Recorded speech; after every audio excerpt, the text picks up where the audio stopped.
جن میں یہ بھی تھی کہ عورت کو اللہ تعالیٰ نے کتنی پروٹیکشن دی ہے، اس پر بھی ہم نے کلام کیا تھا۔ ایک بات ابھی مستحضر نہیں ہو رہی، یاد آئے گی تو میں عرض کر دوں گا انشاءاللہ۔ اب یہ جو نقطہ ہے، اس نقطے پر کہ عورت کے تعلق سے یا عورتوں کے بارے میں سوال ہوگا، ہم نے عرض کیا تھا کہ نبی بلکہ حدیث مبارک پیش کی تھی جاتے جاتے کہ ہر ایک تم میں سے راعی نگہبان ہے، اور اس کی رعیت میں جو لوگ ہیں ان کے بارے میں سوال ہوگا، شوہر سے بیوی کے بارے میں سوال ہوگا۔ کفالت کی ذمہ داری تو ہے ہی ہے، اس کو اللہ کی بندی بنانا اور آخرت میں اس کو جہنم سے بچانے کی فکر کرنا،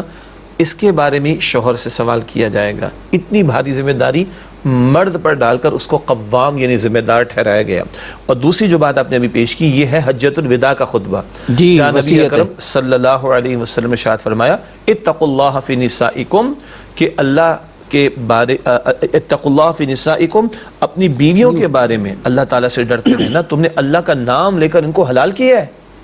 اللہ کا نام درمیان میں لا کر تم نے نکاح کیا نا، اللہ کے نام کی لاج رکھنا۔ اللہ ان عورتوں کے بارے میں تم سے کل قیامت کے دن سوال کرے گا۔ اسی طریقے پر اللہ کے نبی علیہ السلام کی حیات طیبہ کی جو آخری وصیتیں ہیں، ان میں نماز کے بارے میں بھی ہے، ان میں غلاموں کنیزوں کے بارے میں بھی ہے، اور بعض روایات میں عورتوں کے بارے میں بھی ہے کہ ان کے بارے میں تم سے اللہ تعالیٰ سوال کرے گا۔ تو مرد کو جہاں قوام بنایا گیا، وہ اصل میں ذمہ داری اس کی بڑھائی گئی ہے،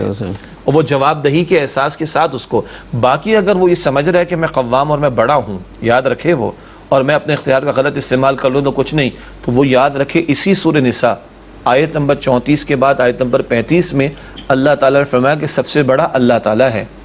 تم اگر اپنے آپ کو بڑا سمجھ کے اپنے اختیار کا غلط استعمال کرتے ہو، اس کے لیے عدالتی چارہ کوئی خاندان کے بڑوں کا بٹھایا جانا، یہ بھی دین نے تعلیم دی ہے، روم دیا ہے، بلکہ خاندان کے بڑوں کو بٹھانا، عدالت تو بعد میں آئے گی، لیکن اللہ تعالیٰ کہتے ہیں کہ سب سے بڑا کون ہے؟ اللہ سبحانہ و تعالیٰ۔ یہ خوف خدا دل میں ہوگا تو کل اللہ تعالیٰ کے سامنے جواب دے کے احساس کے ساتھ مرد اپنے اختیار کا غلط استعمال نہیں کرے گا۔ اور آخری بات، کیونکہ ہم اب گفتگو میں نبی مکرم صلی اللہ علیہ وسلم کے گھرانے کی بات کریں گے اور آپ کے سرور خاندان کی حیثیت پر کلام کریں گے، تو آئیے نا حضور سے بھی پوچھ لیں کہ حضور عورتوں کے بارے میں کیسے رویے گھر میں اختیار کرتے تھے۔ وہاں سے اصل